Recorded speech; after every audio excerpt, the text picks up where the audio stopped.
আসসালামু আলাইকুম। শুরুতেই জানিয়ে দিচ্ছি আজকের সংবাদ শিরোনাম। রাশিয়া, ভারত, চীন ও জাপানকে নিয়ে C5 গ্রুপ গড়তে চান ট্রাম্প। জানুয়ারিতেই হতে পারে গাজায় আন্তর্জাতিক বাহিনী মোতায়েন, সেনা প্রস্তুত করছে ইন্দোনেশিয়া। গাজার সামনে কঠিন পথ। 40 মিনিট অপেক্ষা করেও পুতিনের দেখা পেলেন না পাকিস্তানের প্রধানমন্ত্রী। বাংলাদেশি নাবিক সহ তেলবাহী ট্যাঙ্কার আটক করল ইরান। ট্রাম্প মোদি ফোনালাপ। রাশিয়ায় মিশন শেষে ফিরে আসা সেনাদের স্বাগত জানিয়েছেন উত্তর কোরিয়ার নেতা কিম। শুনছিলেন সংবাদ শিরোনাম, এখন বিস্তারিত। রাশিয়া, ভারত, চীন ও জাপানকে নিয়ে C5 গ্রুপ গড়তে চান ট্রাম্প। মার্কিন প্রেসিডেন্ট ডোনাল্ড ট্রাম্প বিশ্বমঞ্চে নতুন একটি শক্তিধর জোট গঠনের চিন্তা করছেন, যার নাম হতে পারে C5। প্রভাবশালী মার্কিন সংবাদ মাধ্যম পলিটিকোর এক প্রতিবেদনে বলা হয়েছে, এই জোটে ইউরোপের C7ভুক্ত দেশগুলো না রেখে মূলত এশিয়ার প্রভাবশালী অর্থনৈতিক শক্তিগুলোকে অন্তর্ভুক্ত করার পরিকল্পনা রয়েছে।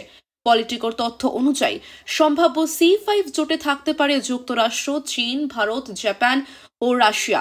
যদিও এই বিষয়ে ট্রাম্প প্রশাসন বা সংশ্লিষ্ট কোনো দেশ আনুষ্ঠানিকভাবে কিছু নিশ্চিত করেনি। প্রতিবেদনে বলা হয়, হোয়াইট হাউস থেকে সম্প্রতি প্রকাশিত একটি নথির সূত্র ধরে এই উদ্যোগের বিষয়টি সামনে এসেছে। এই প্রস্তাবিত জোটে বিপুল জনসংখ্যা ও শক্তিশালী অর্থনীতির দেশগুলো নিয়মিত বৈশ্বিক ইস্যুতে আলোচনা করবে বলে ধারণা করা হচ্ছে। প্রথম দফার আলোচ্য সূচিতে থাকতে পারে পশ্চিম এশিয়ার নিরাপত্তা পরিস্থিতি, বিশেষ করে ইসরায়েল সৌদি আরব সম্পর্ক স্বাভাবিক করার উদ্যোগ। তবে হোয়াইট হাউস এই নথির অস্তিত্ব স্বীকার করেনি। প্রেস সেক্রেটারি হানা কেলি বলেছেন, এমন কোনো গোপন বা ব্যক্তিগত পরিকল্পনা নেই। বিশ্লেষকদের মতে C5 গঠনের ভাবনাটি মূলত ট্রাম্পের ব্যক্তিগত কৌশলগত চিন্তা হলেও এটি বাস্তবে রূপ নিলে বৈশ্বিক শক্তির ভারসাম্যে বড় প্রভাব ফেলতে পারে। জানুয়ারিতেই হতে পারে গাজায় আন্তর্জাতিক বাহিনী মোতায়েন, সেনা প্রস্তুত করছে ইন্দোনেশিয়া। আগামী বছরের শুরুতেই গাজায় জাতিসংঘ অনুমোদিত আন্তর্জাতিক স্থিতিশীলতা বাহিনী মোতায়েনের পরিকল্পনা করছে যুক্তরাষ্ট্র। বার্তা সংস্থা রয়টার্সের বরাতে জানা গেছে, জানুয়ারি থেকেই এই বাহিনী গঠনের কার্যক্রম শুরু হতে পারে এবং এতে অংশ নিতে ইন্দোনেশিয়া সেনা প্রস্তুত করছে। নাম প্রকাশে অনিচ্ছুক দুই মার্কিন কর্মকর্তা জানান, ISF জাতিসংঘের অনুমোদনে কাজ করবে, তবে তারা সরাসরি হামাসের সঙ্গে যুদ্ধে জড়াবে না। বাহিনীর আকার, কাঠামো, প্রশিক্ষণ ও নিয়মাবলী নিয়ে বর্তমানে কাজ চলছে। গাজা পরিস্থিতি নিয়ে পরিকল্পনা চূড়ান্ত করতে 16 ডিসেম্বর দোহায় 25টির বেশি দেশের প্রতিনিধিদের নিয়ে সম্মেলনের আয়োজন করছে মার্কিন সেন্ট্রাল কমান্ড। সম্ভাব্যভাবে একজন মার্কিন 2-স্টার জেনারেল এই বাহিনীর নেতৃত্ব দিতে পারেন। হোয়াইট হাউস জানিয়েছে, ট্রাম্পের গাজা শান্তি পরিকল্পনার দ্বিতীয় ধাপ বাস্তবায়নে এই বাহিনী গুরুত্বপূর্ণ ভূমিকা রাখবে। ইন্দোনেশিয়ায় গাজার স্বাস্থ্য ও নির্মাণ কাজে সহায়তার জন্য সর্বোচ্চ 20,000 সৈন্য মোতায়েনের প্রস্তুতি নিচ্ছে। জাতিসংঘের নিরাপত্তা পরিষদের প্রস্তাব অনুযায়ী ISF নতুন প্রশিক্ষিত ফিলিস্তিনি পুলিশের সঙ্গে কাজ করে গাজার নিরাপত্তা স্থিতিশীল করা এবং নিরস্ত্রীকরণ প্রক্রিয়া তদারক করবে। তবে বাস্তবে এই নিরস্ত্রীকরণ কিভাবে কার্যকর হবে তা এখনও স্পষ্ট নয়। হামাস জানিয়েছে, ফিলিস্তিনি রাষ্ট্র প্রতিষ্ঠা না হওয়া পর্যন্ত তারা অস্ত্র ত্যাগ করবে না। অন্যদিকে ইসরায়েল এই বহুজাতিক বাহিনী গঠনের উদ্যোগকে স্বাগত জানিয়েছে। একে অপরকে সহযোগিতার আশ্বাস পাকিস্তান ও ইরানের। ডোনাল্ড ট্রাম্পের গাজা শান্তি পরিকল্পনা ইসরায়েল ও হামাসের কঠিন সিদ্ধান্তের কারণে অচল অবস্থায় রয়েছে। যুদ্ধবিরতির 2 মাস পেরোলেও পরিকল্পনার প্রথম ধাপে আটকে আছে। এ সময় গাজায় মানুষ বাস্তুচ্যুত অবস্থায় ধ্বংসস্তূপের মধ্যে চরম দুর্দশায় দিন কাটাচ্ছে। ভারী বৃষ্টি ও শীতকালীন ঝড়ে পরিস্থিতি আরও খারাপ হয়েছে এবং লাখো মানুষ বন্যার ঝুঁকিতে রয়েছে। পরবর্তী ধাপে গাজার পুনর্গঠন ও নতুন সরকার গঠনের কথা থাকলেও তা স্থগিত আছে, কারণ অপহৃত ইসরায়েলি কর্মকর্তা রান গভিলির কোনো খোঁজ পাওয়া যায়নি। ইসরায়েল জানিয়েছে, সব জিম্মি ফেরত না এলে তারা পরবর্তী ধাপে যাবে না। অন্যদিকে হামাস ক্ষমতা ও অস্ত্র ছাড়তে অনিচ্ছুক। বিশ্লেষকদের মতে উভয় পক্ষের অনীহার কারণে অগ্রগতি থেমে আছে। হামাস নিরস্ত্রীকরণ ছাড়া পুনর্নির্মাণ শুরু হবে না, আর দ্বিতীয় ধাপ ব্যর্থ হলে গাজার বিভাজন ও সংকট আরও গভীর হওয়ার আশঙ্কা রয়েছে।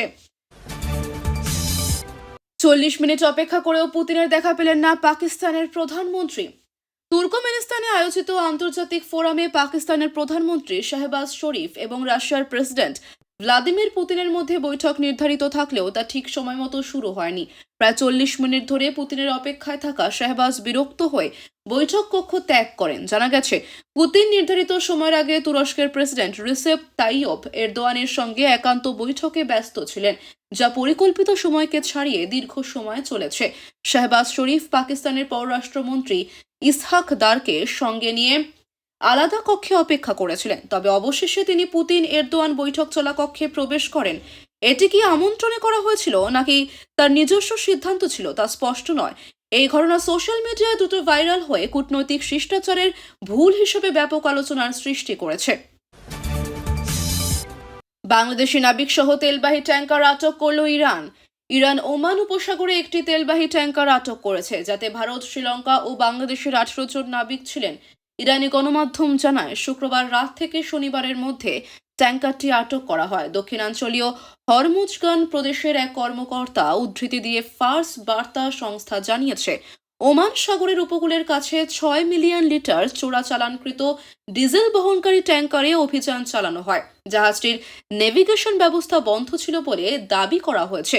ইরানি বাহিনী নিয়মিতভাবে উপসাগরে অবৈধভাবে জ্বালানি পরিবহনের অভিযোগে জাহাজ আটকানোর ঘোষণা দেয়।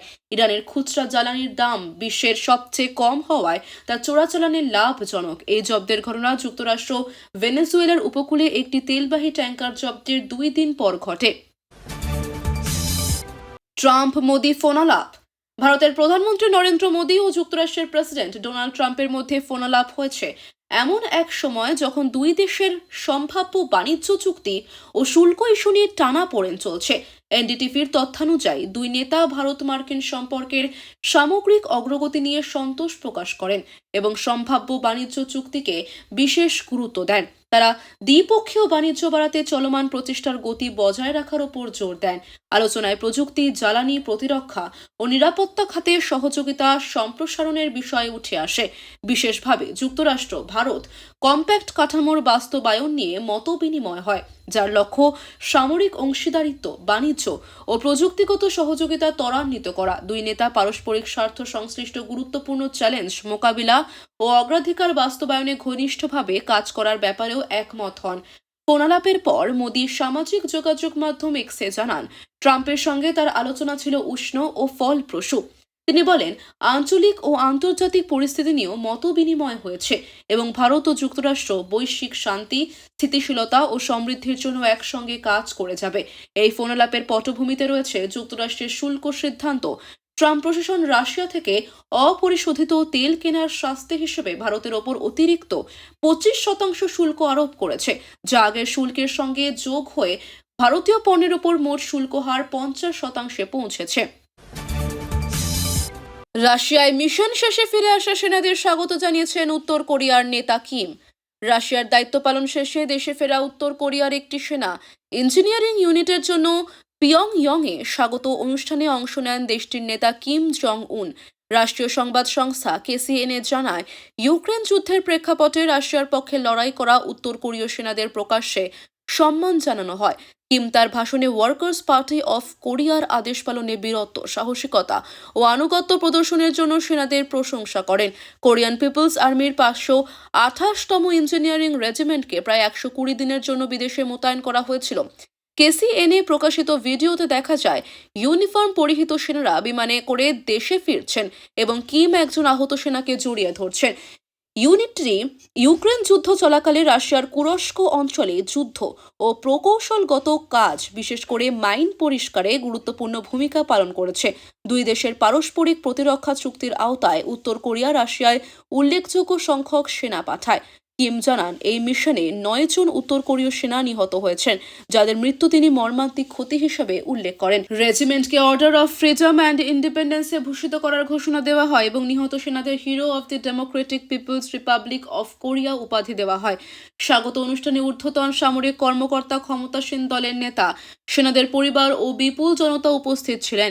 কিম বলেন, বিপজ্জনক এলাকায় দায়িত্ব পালন করে সেনারা দল ও রাষ্ট্রের প্রতি পরম আনুগত্য দেখিয়েছে এবং তাদের শৃঙ্খলা, ঐক্য ও রাজনৈতিক সচেতনতাকে সশস্ত্র বাহিনীর জন্য একটি আদর্শ হিসেবে তুলে ধরেন।